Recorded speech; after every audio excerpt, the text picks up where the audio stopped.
నేను మళ్ళీ చాలా స్పష్టంగా చెప్తాను. నా యువగలం పాదయాత్రలో స్పష్టంగా ప్రజలకి కార్యకర్తలకు నేను హామీ ఇచ్చాను.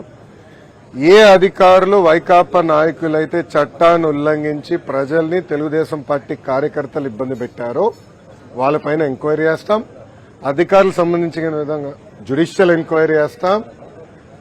ఎంక్వైరీ నివేదిక మేరకు సర్వీస్ నుంచి డిస్మిస్ చేసి జైలుకు పంపించడానికి కూడా నేను వెనకాడను అని ఆనాడు ప్రజలకి చెప్పా, కార్యకర్తలకు చెప్పా. అది ప్రజలు ఒప్పుకున్నారు. అందుకే ఈరోజు ఎప్పుడు లేని విధంగా మనకు మ్యాండేట్ వచ్చింది. తప్పనిసరిగా ఇచ్చిన మాట, ఇచ్చిన హామీ నేను నిలబెట్టుకుంటాను అండి. నేను వైకాపా, దయచేసి వైకాపా నాయకులకి పార్టీకి సూచించే స్థాయి నాది కాదు. మేమేం చేస్తాం చాలా స్పష్టంగా చెప్పాం. కక్ష సాధింపులు, హెరాస్మెంట్లు, ప్రభుత్వ ఆస్తులు ధ్వంసం చేస్తాం, ఇది మాకు రాదు, మేము చేయం. ఇదంతా ఆ పార్టీకి తెలిసింది. అందుకే ప్రజలు ఈరోజు ఇలాంటి మ్యాండేట్ కూటమికి ఇస్తాం జరిగింది. సో మాకు ఇచ్చిన మ్యాండేట్ నిలబెట్టుకోవాల్సిన అవసరం 3 పార్టీల పైన ఉన్నాయి. ఎందుకంటే ఆంధ్ర రాష్ట్ర చరిత్రలో ఎవరికి రాని మ్యాండేట్ మాకు వచ్చింది, ఎవరికి రాని మెజారిటీలు మాకు వచ్చినాయి. ఆ బాధ్యత మేము నిలబెట్టుకోవాలి. ఉందాతనంగా ప్రజలకి సేవ చేసే దిశగా మేము పనిచేస్తాం. ఇచ్చిన ప్రతి హామీ నిలబెట్టుకునే బాధ్యత మేము తీసుకుంటాం. రాష్ట్ర చరిత్రలోనే మొదటిసారి మీ కుటుంబ సభ్యుల్ని టార్గెట్ చేసి అవహేళన చేశారు. వారి విషయంలో మీరు ఎలా ముందుకు వెళ్ళబోతున్నారు? ఇప్పుడు ఆనాడు శాసనసభ సాక్షిగా మా తల్లిని అవమానించారు. అది తట్టుకోలేక చంద్రబాబు నాయుడు గారు ఆనాడు శపథం కూడా చేశారు. మళ్లీ ముఖ్యమంత్రిగా ఈ సభలో అడుగు పెడతానని ఆనాడు చెప్తాం జరిగింది. ప్రజలు అది గమనించారు. అందుకే ఇలాంటి మ్యాండేట్ మాకు ఇచ్చారు.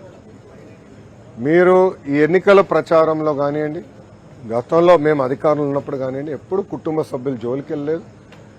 వ్యక్తిగతంగా దొంగ కేసులు పెట్టి ఎవరన్నా జైలుకు పంపించిన ఆలోచన మాకు గతంలో లేదు, ఇప్పుడు కూడా లేదు. ఏమైనా తప్పులు చేస్తుంటే చట్టాలు దాని పని చేసుకుంటూ వెళ్తే తప్ప మేము ఎక్కడ ప్రజల్ని ఇబ్బంది పెట్టాలనో వైకాపా నాయకులపైన కక్ష సాధింపు చేయాలనేది మా ఆలోచన కానే కాదు. కేంద్రంలో మీరు భాగస్వామి ఉన్నారు. ఇప్పుడు కేంద్రానికి రావాల్సిన, అంటే రాష్ట్రానికి రావాల్సిన రాయితీల్లోనూ కొన్ని హక్కుల్లోనూ వాటి విషయంలో ఏ విధంగా గతంలోనే చెప్పాము. నేను కూడా ప్రధానమంత్రి గారు ఉన్నప్పుడు నేను మాట్లాడటం కూడా జరిగింది. ఆంధ్ర రాష్ట్రానికి అనేక పెండింగ్ ప్రాజెక్ట్స్ ఉన్నాయి. అదేవిధంగా విభజన చట్టంలో మనకు రావాల్సిన అనేక విషయాలపైన స్పష్టత రావాలి. మనకు హామీలు కూడా నిలబెట్టుకోవాల్సిన బాధ్యత కేంద్ర ప్రభుత్వం పైన ఉంది, రాష్ట్ర ప్రభుత్వాల పైన ఉన్నాయి. అమరావతి అవ్వచ్చు, పోలవరం అవ్వచ్చు, వెనుకబడిన జిల్లాల అభివృద్ధి కావచ్చు, ఇవన్నీ ఉన్నాయి.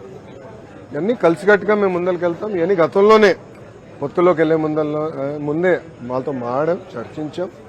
స్పష్టమైన హామీ వాళ్ళు ఇచ్చారు. దాని మేరకు పొత్తుకెళ్లాం. ఈరోజు తెలుగుదేశం, జనసేన పార్టీ ఎన్డీఏలో భాగస్వామ్యంలో మేము కంటిన్యూ అవుతాం. దాంట్లో ఎలాంటి డౌట్ లేదు. ఎన్డీఏకి క్లియర్ మెజారిటీ వచ్చింది కదా. ఎన్డీఏకి క్లియర్ మెజారిటీ వచ్చింది. సో దాంట్లో వేరే ఆలోచన తెలుగుదేశం పార్టీ కానీ జనసేన పార్టీకి లేదు. మీ అందరూ ఎన్డీఏలో భాగస్వామ్యం, దాంట్లో ఎలాంటి డౌట్ లేదు. నంబర్ 2,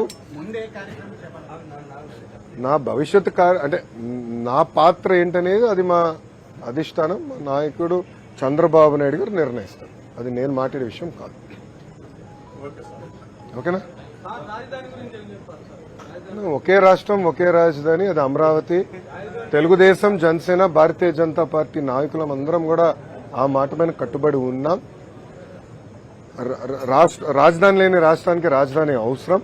కానీ అదేవిధంగా అభివృద్ధి వికేంద్రీకరణ పనులు ఏదైతే ఆనాడు ప్రారంభించామో, ఇప్పుడు అనంతపూర్కి కియా మోటార్స్, చిత్తూరు జిల్లాకి అనేక ఎలక్ట్రానిక్స్ తయారు చేసే పరిశ్రమలు, కడప జిల్లాకి స్పోర్ట్స్, అలా స్పష్టమైన హామీలు గతంలో ఇచ్చాం. హామీలు కూడా నిలబెట్టుకున్నాం. కొన్ని చేయలేకపోయాం, టైం సరిపోలేక. ఈసారి ఇచ్చిన ప్రతి హామీ నిలబెట్టుకునే బాధ్యత మేము తీసుకుంటాం. అన్ని జిల్లాలు సమగ్ర అభివృద్ధి చేసే బాధ్యత కూడా తెలుగుదేశం, జనసేన, భారతీయ జనతా పార్టీ ప్రభుత్వం తీసుకుంటాం. టూ అర్లీ అన్నాయన్ని. ఎందుకంటే చంద్రబాబు నాయుడు గారు, మేము ఇప్పుడు వాళ్ళలాగా డేట్లు, ముహూర్తాలు మేము ఫిక్స్ చేసుకోమండి. ప్రజలు తీర్పు వచ్చిన తర్వాత చేయాల్సిన పనులుంటాయని ప్రజలు తీర్పు రాకుండా ముందర మేమే ప్రమాణ స్వీకారం ఎక్కడ చేస్తాం, పలానా టైం చేస్తాం ఏనాడు మేము అనలేదు, అన్నాం. ఈరోజు తీర్పుని మేము అద్భుతమైన తీర్పు ఇచ్చారు. ఆ తీర్పుని మేము స్వాగతిస్తున్నాం, గౌరవిస్తాం. అదే ఇద్దరు ఇప్పుడు పవన్ కళ్యాణ్ గారు, బాబు గారు కూడా కలవబోతున్నారు. కూర్చుని అన్ని విషయాలు మాట్లాడుకున్నారు. అది ఎప్పుడు ఏంటనేది నాయకులందరూ నిర్ణయిస్తారు. రేపు మళ్ళీ ఎన్డీఏ కూడా మీటింగ్ ఉంది. సో అన్ని జరగాలి, తర్వాత డిసైడ్ చేస్తాం. కలిసికట్టుగా పనిచేశాం. మీరు చూస్తే 21 సీట్లకి 21 సీట్లు జనసేన పార్టీ గెలిచింది. 10 ఎమ్మెల్యే సీట్లు 8 స్థానాలు భారతీయ జనతా పార్టీ గెలిచింది.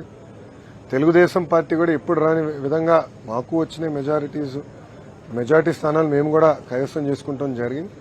కలిసికట్టుగా మేము ప్రయాణిస్తాం. ప్రజలు ఒక బాధ్యత పెట్టారు మా పైన. 3 పార్టీలు కలిసికట్టుగా పనిచేయాలి. దారి తప్పిన రాష్ట్రాన్ని సరైన దారిలో పెట్టాలి.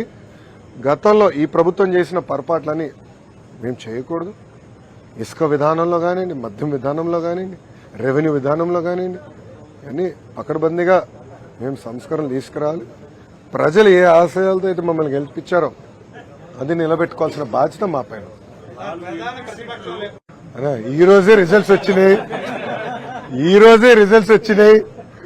మీరు చంద్రబాబు నాయుడు గారు కన్నా స్పీడ్ గా ఉన్నారు స్వామి. మొత్తం రిజల్ట్స్ రానివ్వండి. ఇప్పుడు మంగళగిరి ఫర్ ఎగ్జాంపుల్ ఎన్ని బూత్లో నెగిటివ్ వచ్చింది, పాజిటివ్ వచ్చింది మేము డిస్కస్ చేస్తున్నాం. కనీసం ఒక 6 రోజులు మాకు సమయం ఇవ్వండి, కొంచెం సమీక్ష చేసుకుంటాం. దాని తర్వాత స్పందిస్తాం. ప్రధాన ప్రతిపక్షం లేకుండా అసెంబ్లీకి వెళ్ళబోతున్నారు, ప్రభుత్వాన్ని ఫామ్ చేయబోతున్నారు, ఎలా ఉంటుంది? ఇప్పుడు ప్రతిపక్ష నాయకుడు ఉన్నాడా లేదా, హోదా ఉందా లేదా అనేది డిఫరెంట్ స్టోరీ. ప్రజలు ఒక పవిత్రమైన బాధ్యత మాకు ఇచ్చారు. దారి తప్పిన రాష్ట్రం సరైన దారిలో పెట్టారు. ఇప్పుడు గంజాయి విషయం తీసుకుందాం. తరాలే నాశనం అయిపోయింది. అది మనం కట్టడి చేయాలి. రెవెన్యూ విషయం ఉంది, ల్యాండ్ టైటిలింగ్ యాక్ట్, ఒక పనికిమాల చట్టం, అది చెప్పాం. దాని తర్వాత మెగా డిఎస్సి హామీ ఇచ్చాం. ఆ డిఎస్సి మేము హామీని నిలబెట్టుకుంటాం. ఇట్లా స్పష్టమైన హామీలు ప్రజలకు మేము ఇచ్చాం. ఆ హామీలు కలిసికట్టుకు మేము నిలబెట్టుకుంటాం. ఆంధ్ర రాష్ట్రానికి కేంద్రం నుంచి రావాల్సిన నిధులు కూడా తీసుకొచ్చే బాధ్యత కలిసికట్టుగా తీసుకుంటాం. ఓకేమ్మా? సాక్షి లేదా? నువ్వు సాక్షి పర్లే ఎన్టీవీ మిత్రులు, టీవీ9 మిత్రులు కూడా వచ్చారులేండి. పర్లే మరో సాక్షి ఉన్నారులేండి. ఓకే గురుగారు, థ్యాంక్ యూ. ఉంటాను సార్. అందరు నమస్కారం. ఇప్పుడు ఆపరేషన్ లేకుండానే మోకాళ్లకు ప్లాస్మా ట్రీట్మెంట్. మీ ఆర్థోపెడిక్ సమస్యలన్నిటికీ రోబోటిక్ టెక్నాలజీ ద్వారా తక్కువ ఖర్చుతో శాశ్వత పరిష్కారం. Free consultation. ప్రతి ట్రీట్మెంట్ పై 20% డిస్కౌంట్. ఈ ఆఫర్ కొద్ది రోజులు మాత్రమే. త్వరపడండి. V9 hospitals 9281465842.